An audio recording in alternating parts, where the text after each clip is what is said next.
자, 그럼 다음 내용으로 넘어가 보도록 할게요. 자, 고조선이 사라진 그 자리에 그 뒤를 이어서 다른 나라들이 들어서기 시작을 했는데요. 자, 한 번쯤 들어봤을 나라들입니다. 여기 부여, 고구려, 옥저, 동해, 마한, 진안, 변한 합쳐서 사만이라고 하죠. 자, 이런 나라들이 나타나게 되었는데 이 나라들은 특징이 있어요. 그 특징이 뭐냐? 국가의 발전 단계를, 국가의 형성 단계를 가장 잘 보여주는 조직체를 가지고 있었다는 것이죠. 자, 그게 뭐냐? 자, 따라해 봅시다. 연맹왕국. 자, 연맹왕국이 무엇인가에 대해서 지금부터 설명을 해보도록 하겠습니다. 자, 이제 다음 단계로 넘어가게 되는데, 연맹왕국. 연맹을 한 왕국이란 뜻이죠. 이 말에서부터 뭔가가 느껴지죠. 조그만 나라들이 힘을 합쳐서 동맹을 맺었다는 것입니다. 자, 화면을 계속 보도록 할게요. 자, 우리 신석기 시대 이래로 사람들이 부족이라는 것을 이루어서 살았다는 것을 다 들어봤죠. 자, 각각의 족장들이 있었을 것입니다. 근데 이들이 나라를 더 키우기 위해서 뭘 하냐면은 서로 동맹을 맺는 거예요. 동맹을 맺는데 동맹을 맺어도 중앙에서 누가 중심이 되어야겠죠. 자, 여기 노란색 족장이 있습니다. 이 노란색 족장이 나머지 족장들 중에서 가장 힘이 강력했대. 그래서 이 부족들이 가운데 있는 족장을 자기들의 대표자로 추대를 했다는 것이죠. 자, 이 가운데 있는 족장을 나중에 어떻게 부르게 되었냐면은, 자, 따라해 봅시다. 왕이라고 부르게 되었다는 것이고요. 이런 조직체를 더 이상 부족이 아니라 연맹왕국으로 부르게 되었다는 것이죠. 자, 이 연맹왕국은 쉽게 얘기해서 부족. 자, 부족을 다른 말로 뭐라고도 한다고 배웠었죠? 소국, 부. 뭐 이런 걸로도 부른다고 지난 시간에 배웠었습니다. 자, 이 부족들이 연합한 연합체이다라는 것을 알 수가 있는 것이죠. 자, 그리고 가운데 있는 국왕을 자기들의 대표로 추대했다라는 그런 특징도 있는 것이고요. 자, 그런데 이 가운데 있는 왕은 권력이 강력했을까요? 그건 아니겠죠. 자, 왜냐하면은 각각의 족장들이 자기 세력을, 자기 부족을 그대로 가지고 있었기 때문이죠. 그냥 이 나라는 하나의 나라라고 부르기보다는 여러 부족이 얼기설기 엮여서 하나로 손을 잡은 딱 그 정도의 단계다라고 할 수 있는 것이죠. 이 왕도 명목상 대표자이긴 하지만 결국에 자기가 직접 지배할 수 있는 백성들은 자기 부족밖에 없는 거야. 자, 그러면 이 나라 전체에 대한 일은, 이 나라 전체의 국정에 대해서는 어떻게 결정을 했을까요? 우리가 일반적으로 생각하는 왕의 이미지처럼, 야, 이렇게 해라. 자, 명령이다. 어명이다. 이렇게 할 수 있었을까요? 그렇게 할 수 없었겠죠.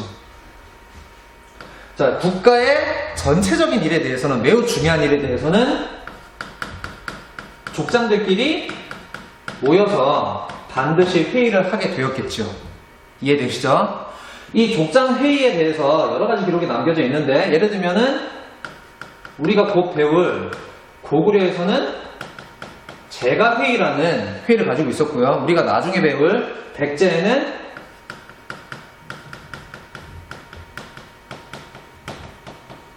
정상회의라는 회의가 있었대요. 자, 그리고 역시 마찬가지로 신라에는 많이 들어봤을 거예요. 만장일치 하면 딱 생각나는 회의가 있죠.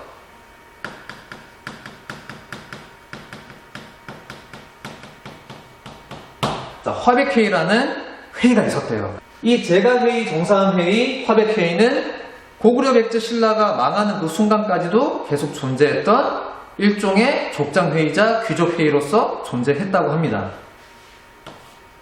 자, 정리해보자면 연맹왕국은 부족들의 연합체이며 국왕을 추대를 했고, 이 국왕이 실제로는 큰 힘이 없어서, 결정권도 없어서 족장회의를 통해서 전반적인 일을 결정하는 특징을 가진 국가였다라고 우리가 정리할 수 있겠죠.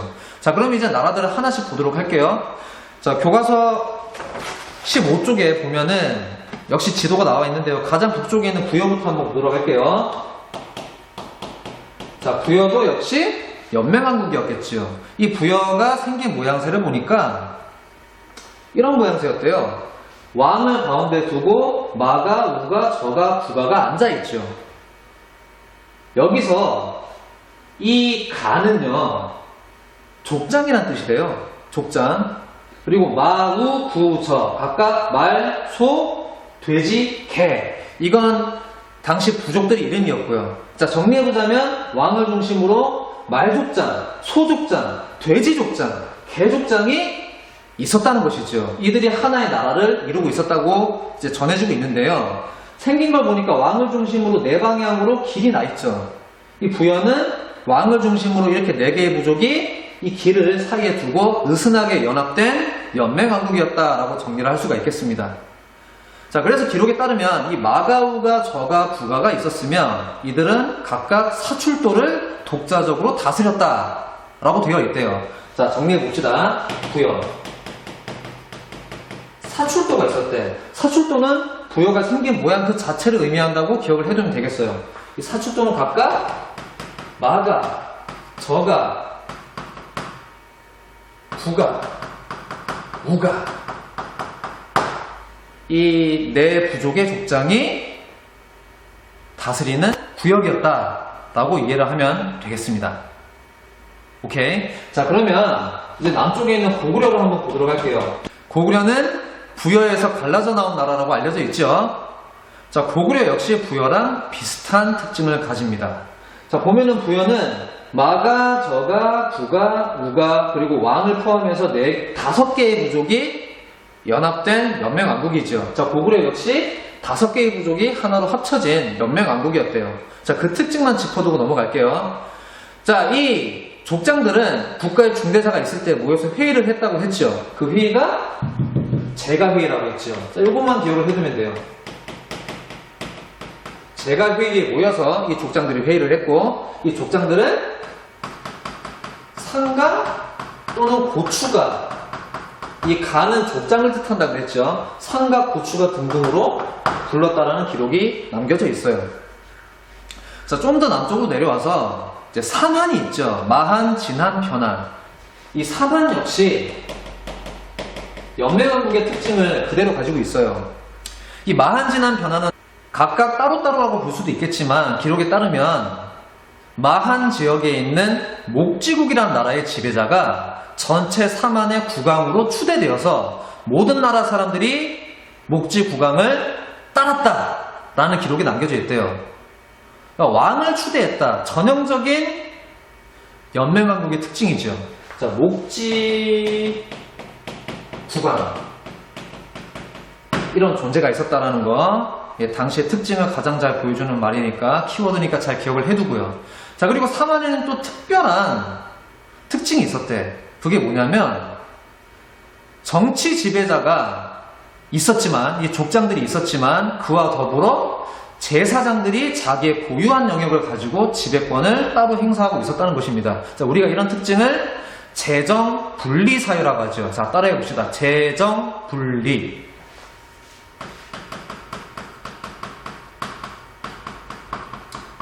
자, 재정 분리가 엄격하게 지켜지는 사회였다는 것을 우리가 알 수 있다고 해요. 자, 족장들과 별도로 제사장들을 천군이라 불렀는데요. 이 천군은 족장들이 다스리는 땅 이외에 자기들의 독자적인 땅을 따로 가지고 있었대요. 자, 그래서 가령 죄를 짓고 족장에게 쫓기는 죄인이 천군이 다스리는 그 땅으로 들어가 버리면은 그 족장이 그 죄인을 쫓아서 더 이상 들어가지 못했대. 이게 무슨 말이냐? 이 천군은 족장들과는 별도로 대등한 권력을 행사하는 그런 권한이 있었다는 것이죠. 그게 인정이 되고 지켜졌다는 것이고요. 자, 이때 천군들이 가지고 있는 각자의 독특한 독자적인 지배 영역을 뭐라고 할까요? 찾아보세요. 자, 교과서 나와 있습니다. 2글자예요. 무슨 도예요? 네, 그렇습니다. 소도라고 합니다. 자, 빠르게 봅시다. 소도. 네, 좋아요. 자, 이런 것들 잘 기억을 해두기 바랍니다. 뭐 사실 부여, 고구려, 삼한 각각 더 많은 특징들이 있지만 지금 우리의 수업의 목적은 이 국가라는 것이 어떻게 탄생을 해왔는가 그 과정을 추적하는 것에 있기 때문에 그에 해당되는 내용만 간략하게 살펴보고 있는 중이에요. 자, 그런데 아직 얘기를 안 한 나라들이 있어.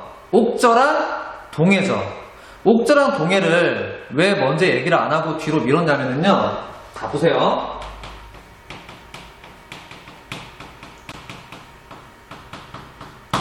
옥저랑 동해는 연맹을 이루지 못했대요. 자, 달리 말하면 옥저, 동해라고 부르는 지역은 있었지만 옥저나 동해라는 국가는 존재하지 않았다는 이야기예요. 옥저 지역, 동해 지역에 있는 수많은 부족들이 있었겠죠.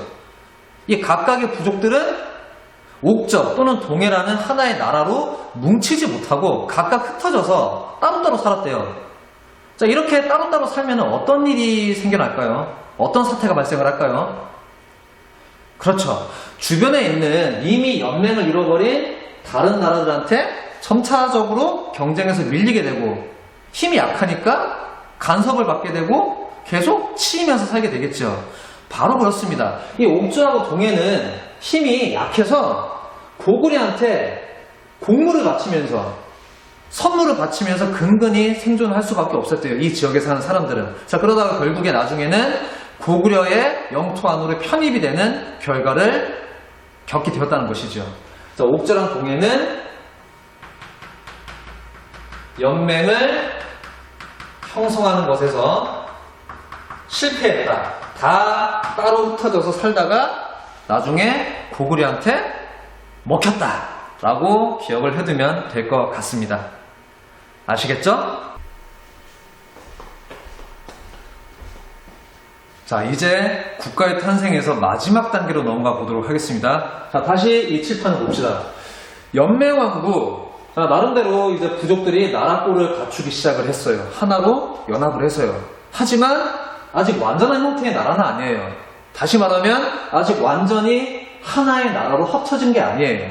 자, 그게 무슨 말이냐? 이게 완전히 하나의 나라가 되려면은 가령 부여의 같은 경우는 마가, 저가, 부가, 우가 그리고 왕의 부족 이런 구별 없이 완전히 하나의 나라로 녹아서 합쳐져야겠죠. 녹아들어야겠죠. 그 단계가 아직 남아있다는 거예요. 그 단계로 이행하게 된 결과물의 국가를 영역국가라고 합니다. 완전히 자기 영역 안에서 하나로 합쳐진 국가라고 하는 것이죠.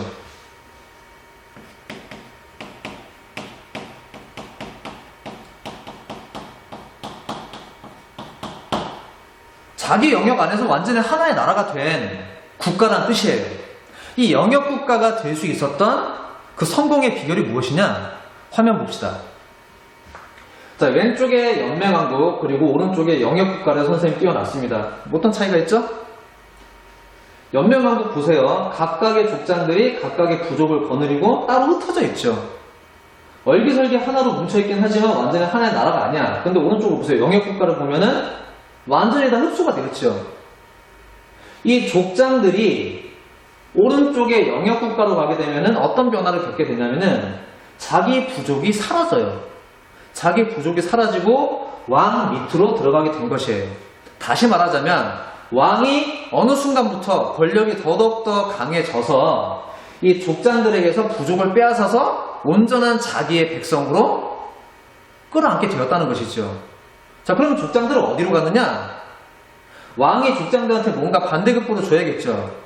그게 뭐냐? 왕이 족장들에게 관직을 내려주고, 뭘 내려준다고요? 관직을 내려주고 그들의 특권을 인정해주는 대신에 자기의 신하로 삼아버린 거예요.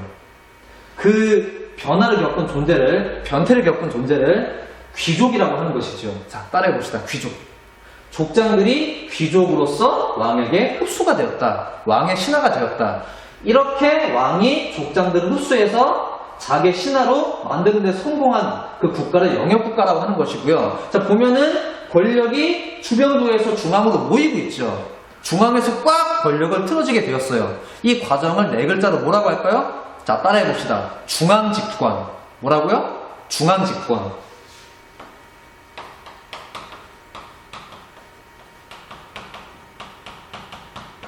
예, 중앙집권을 이루는데 성공한 나라들이 영역국가를 이루게 되었던 거예요. 여기에 성공했던 나라들이 우리 역사에서는 세 개가 있어요. 북방의 고구려. 자, 그리고 한강 유역에서 시작을 해서 마한 일대로 세력을 떨쳐나갔던 백제.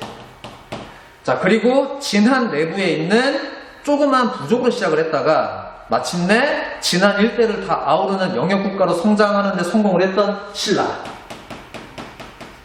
자, 우리가 많이 들어봤던 고구려, 백제, 신라가 우리 역사에서 영역국가, 다시 말해서 중앙집권 국가로 성장하는데, 발전하는 데 성공을 했던 나라들이란 것이죠. 자, 그런데 이 중앙집권을 이루는 데에는 핵심적인 세 가지 요인이 있어요. 이 세 가지를 이제 마지막으로 알아보고 이번 시간 끝을 맺도록 하겠습니다. 자, 먼저 첫 번째로 족장들이 귀족이 됐잖아요. 족장들이 왕의 신하가 되었어요. 근데 원래 큰 부족을 거느리고 있던 족장과 작은 부족을 거느리고 있던 족장이 똑같이 대우를 받으면 질서가 없겠지요. 왕의 입장에서는 이 자기의 신하가 된 귀족들의 서열을 정리해줄 필요가 있었던 것이에요. 큰 족장들은 높은 관직을 주고 작은 족장들은 낮은 관직을 주는 식으로요. 그들 사이에 서열을 정리했다는 것이죠. 관직의 등급을 정해서 그것을 제도로 만들었습니다. 자, 이것은 뭐라고 하냐면은 따라해 봅시다. 관등제. 관등제라고 합니다. 관등제를 정비를 하게 되고요. 자, 그리고 아마도 영맹왕국 단계까지는 이 족장들이 저마다 자기 부족을 다스리는 규칙이 있었을 거예요. 이제 더 이상 영역국가로 발전한 이 마당에서는 그런 식이면 곤란하겠죠. 이제 나라 전체에 통용되는 법이 있어야 될 거예요. 근데 그 법은 당시에는 곧 왕의 말이었어요. 이 왕의 말이 온 나라의 법으로서 적용되게 만들어야겠죠. 이 개념은 중국에서 들어왔습니다. 중국에서 이걸 수입해서 들어오게 되었는데, 왕이 잘못한 사람에게 형벌을 주는 것을 율이라고 했고요. 왕이 행정적으로 명령을 내리는 것을 영이라고 불렀습니다. 자, 그래서 정리하자면 따라해보자. 율령제. 율령제도를 수입해서 우리나라에서 나름대로의 방식으로 정비를 하게 되었습니다. 자, 그리고 마지막으로 전 국가적인 통합을 이루는데 왕의 권력만 강화되는 것으로는 부족하겠죠. 정신적인 통합, 그리고 온 백성들이 왕을 우러러보게 만드는 사상적인 힘도 필요할 거예요. 근데 시대가 흐르면 흐를수록 사람들 머리가 굵어져가지고요. 이제 왕이 하늘에서 내려왔다? 안 믿어요. 이 외계인도 아니고 말이야. 그런 거 안 믿어요. 천신사상, 천손사상 그런 거 안 믿어. 뭔가 더 고차원적이면서 왕을 좀 더 돋보이게 만들어주는 종교의 힘이 필요했습니다. 이 종교는 우리 외부에서 들어오게 되는데요. 이 종교의 원산지는 인도고요. 중국을 거쳐서 우리나라에 수입이 됩니다. 뭘까요? 그렇죠. 불교입니다. 불교를 수용하고 공인하는 과정을 거쳐서 이 영역국가가 중앙집권을 이루는 데 성공을 한 것이죠. 자, 이 당시 국왕들이 불교를 어떤 식으로 이용을 했는지에 대해서는 나중에 다시 알아볼 기회가 있을 겁니다. 자, 다 이해됐나요? 자, 오늘 이렇게 국가의 탄생 과정을 마지막 단계까지 쭉 살펴보았습니다. 자, 어떤가요? 국가의 탄생 과정이라는 것이 그렇게 어렵지 않죠? 결국에 한마디로 정리하자면은 여기저기 널리 퍼져 있던 권력이 한 사람, 한 군데로 집중되는 과정이라고 할 수가 있겠죠. 그런데 생각해보면 되게 웃기지 않나요? 권력이라는 것을 틀어진 사람들, 틀어진 데 성공했던 사람들, 왕, 권력자들, 이들의 권력의 실체가 뭐였을까요? 이들은 어떻게 권력을 가지게 되었을까요? 아마 우연히 좋은 유전자를 타고나서 강력한 힘을 가지게 되었다던가, 강력한 카리스마를 자랑하게 되었다던가, 아니면 운 좋게 좋은 땅을 가지고 있다가 그 땅에 이점을 봤다던가, 이런 거 아니었을까요? 모든 게 다 우연이었어요. 그 우연의 승리가 권력의 승리가 되고 나라를 강력하게 지배하는, 자기 혼자서 남들을 다 지배하는 그런 결과가 낳게 되었다는 것이죠. 여러분, 이거 수긍할 수 있나요? 저는 잘 수긍이 어려울 것 같아요. 우연히 가지고 태어난 걸 가지고 혹은 우연히 가지게 된 것을 가지고 남들을 이러쿵저러쿵 지배할 수 있다는 것이 지금 우리 입장에서는 되게 이상하잖아요. 자, 그래서 옛날에도 이런 질문을 한 사람들이 있었습니다. 내 눈앞에 있는 이 권력의 실체가 무엇인가? 이 권력은 합당한 것인가? 우리 역사에도 아주 옛날부터 지금까지 쭉 그런 질문을 가져왔던 사람들이 있었고요. 처음에는 이 사람들의 의문이 그대로 권력자들의 그 팔 아래에 짓밟히는 그런 결과를 가져오게 되었지만, 가면 갈수록 이들의 의문이, 이들의 질문이 큰 목소리가 되고 모이고 모여서 세상을 뒤집어 버리게 됩니다. 그 결과 우리가 지금 살고 있는 민주주의 원칙을 지켜가고자 노력하는 이 사회가 된 것이고요. 자, 그래서 민주주의가 정말 소중한 것입니다. 자, 물론 지금 우리가 살고 있는 이 현대도 그렇게 완벽한 세상은 아니에요. 그래서 우리도 앞으로 계속해서 질문을 가져가야 된다고 선생님은 생각을 합니다. 여러분도 살아가면서 여러분 눈앞에 이 권력이 합당한 것인지, 이 권력의 실체가 무엇인지, 그 눈앞의 권력이 여러분 자신한테 명령을 할 때 스스로 의문을 가져보기 바랍니다. 사람답게 산다는 것은 바로 그런 것입니다. 저는 여러분이 그런 질문을 통해서 세상을 살아가는 주인이 되었으면 좋겠습니다. 자, 여기까지 수고 많이 했고요. 오늘 수업은 여기까지 마무리하겠습니다. 질문 있는 친구들은 미두랑 과제방에 질문을 올려주기 바랍니다. 수고 많이 하셨습니다.